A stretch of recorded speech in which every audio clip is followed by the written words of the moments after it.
Bonjour à vous. Aujourd'hui à Culture Active, on vous donne rendez-vous sur le site de l'église Saint-Christophe d'Arthabasca. Situé sur un promontoire, l'endroit fait office de point de repère dans la région et est abondamment photographié.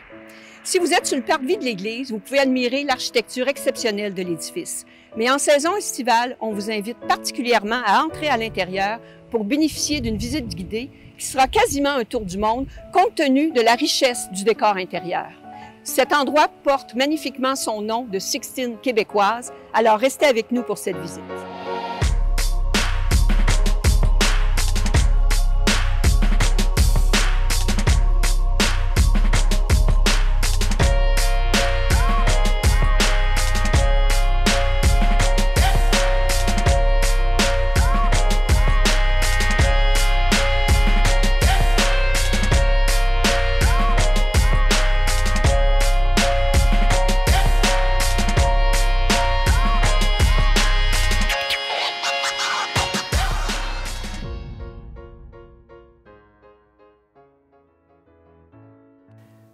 Bonjour André Verville. André, vous êtes un fier bénévole et un amoureux de l'histoire et du patrimoine et vous êtes très fortement impliqué dans la conservation et la mise en valeur de l'église Saint-Christophe d'Arthabasca parce que vous êtes aussi administrateur à la fabrique. Oui. Ici, on est dans un lieu qui est particulier, cette église-là, et vous me disiez tantôt que vous aviez une façon particulière de nous souhaiter la bienvenue. J'aimerais bien ça l'entendre. Bene fondata es domus Domini, supra firmam petram. Si on traduit? La maison du Seigneur est très bien construite sur le mont Christo. C'est intéressant, c'est intéressant. L'église Saint-Christophe d'Arthabasca est souvent décrite avec le qualificatif la Sixtine québécoise. Pourquoi on fait cette analogie avec la chapelle Sixtine? Un élément important, c'est toute la voûte de notre église.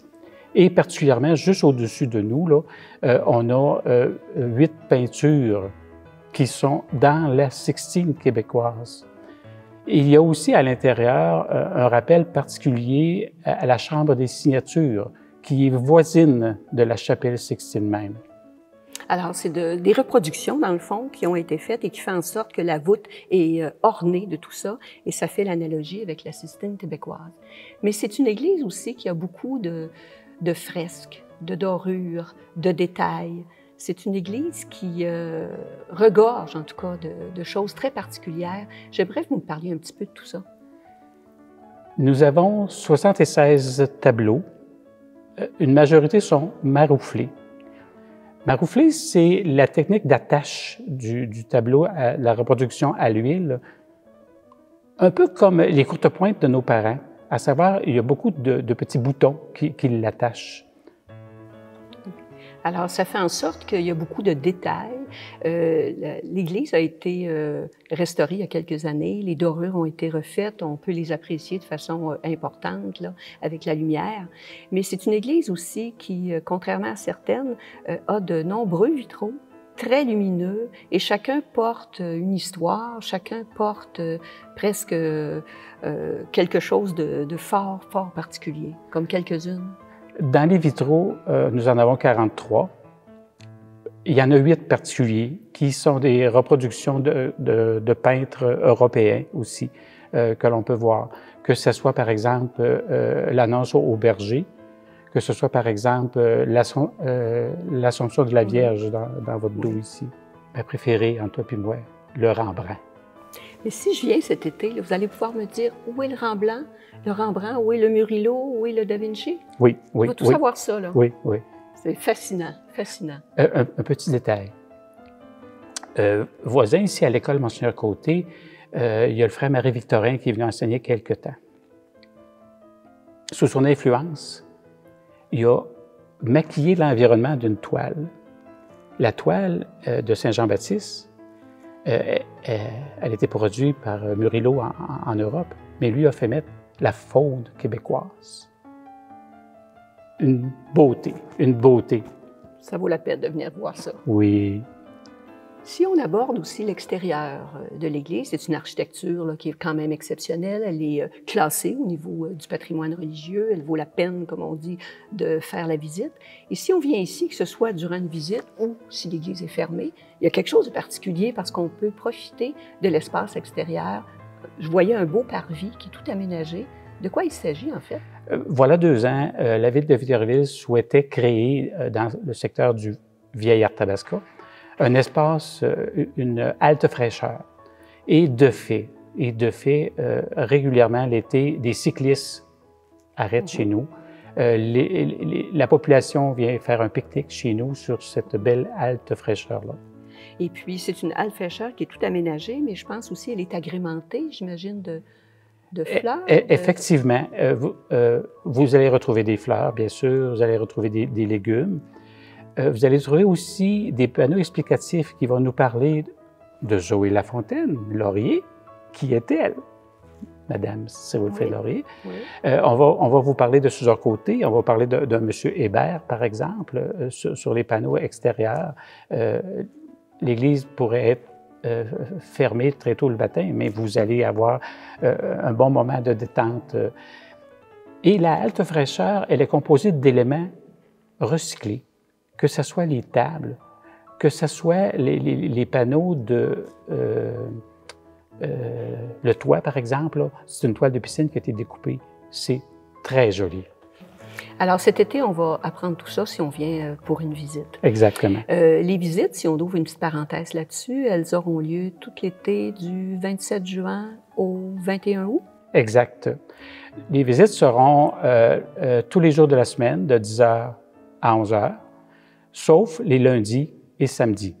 De 10h à 11h le matin, mais ça se prolonge jusqu'en après-midi, jusqu'à 17h? 17h, oui, okay. Exact. C'est possible de venir donc 5 jours semaine, sauf les samedis, lundis, de 10h à 17h, mais c'est possible aussi de s'adresser au presbytère pour des demandes que je dirais spéciales?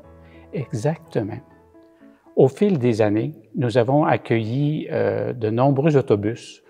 Dans la période automnale, à l'hiver, par exemple, les clubs sociaux, les agences de voyage, viennent voir notre Sixtine québécoise.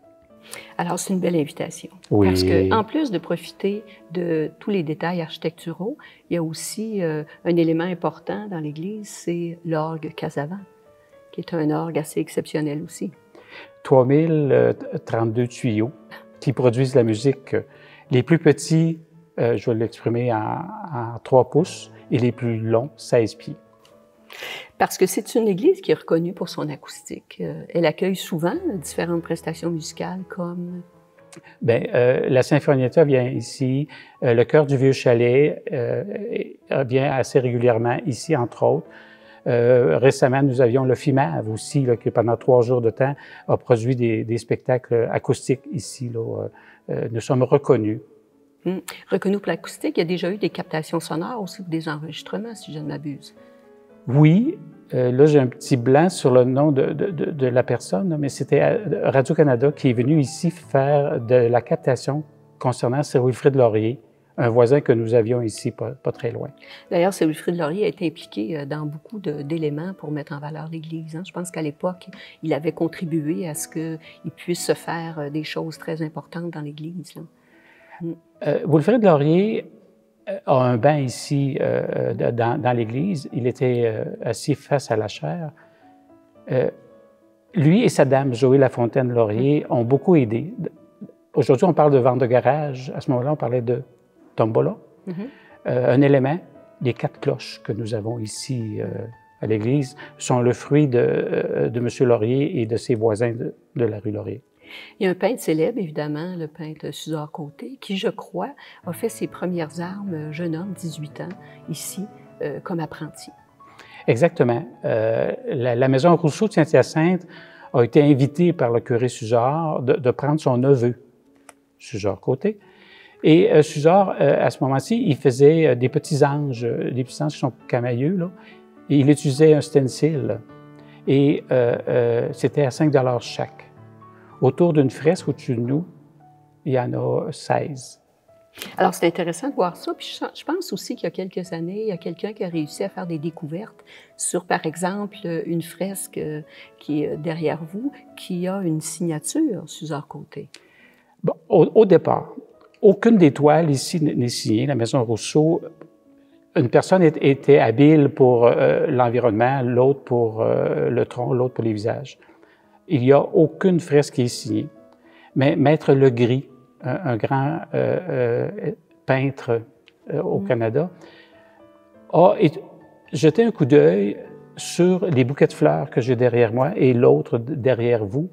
Et lui, il affirme que c'est le coup de pinceau de Suzor Côté. Quand on vient ici, là, vous nous faites des petites découvertes, mais quand on vient ici, on peut en apprendre aussi sur des choses qu'on ignore, des énigmes. Très souvent, quand on parle des églises, on dit y a-t-il des gens enterrés en dessous? Il y a un paquet de choses là, que si on profite de la visite, qu'on va connaître. Bien, je vais vous répondre. On est ensemble, tout seuls, tous les deux. Là. Oui. Oui. Nous savons depuis à peu près 6 ou 7 ans qu'il y a 6 personnes enterrées ici au sous-sol de l'Église. Quelquefois, dans d'autres églises, ce sont des notables ou c'est un curé qui a été bien aimé.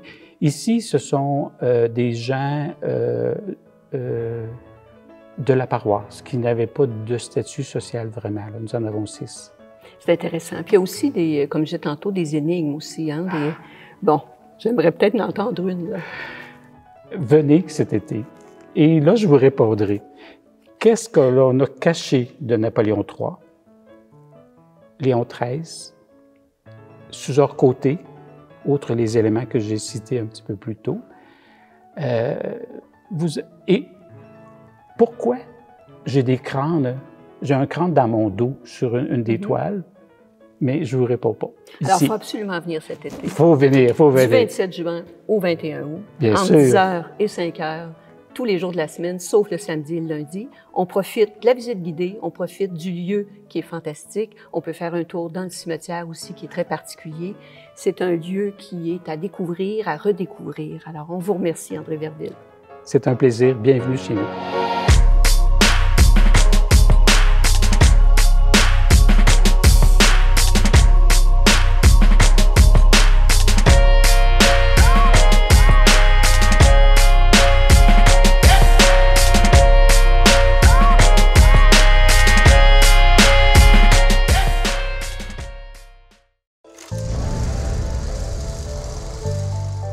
Pourquoi je regarde la TVCBF? Parce qu'on nous parle de la culture et l'identité des Bois-Francs. Par segment de 15 ou 30 minutes. Parce qu'on nous parle de Victo, de Warwick et même Notre-Dame-de-Ham. Et pour les émissions, je peux les regarder en ligne au moment qui me convienne le mieux. La TVCBF, c'est une télévision en constante évolution. Pour nous. Pour nous. Pour nous. Pour nous. Et par nous.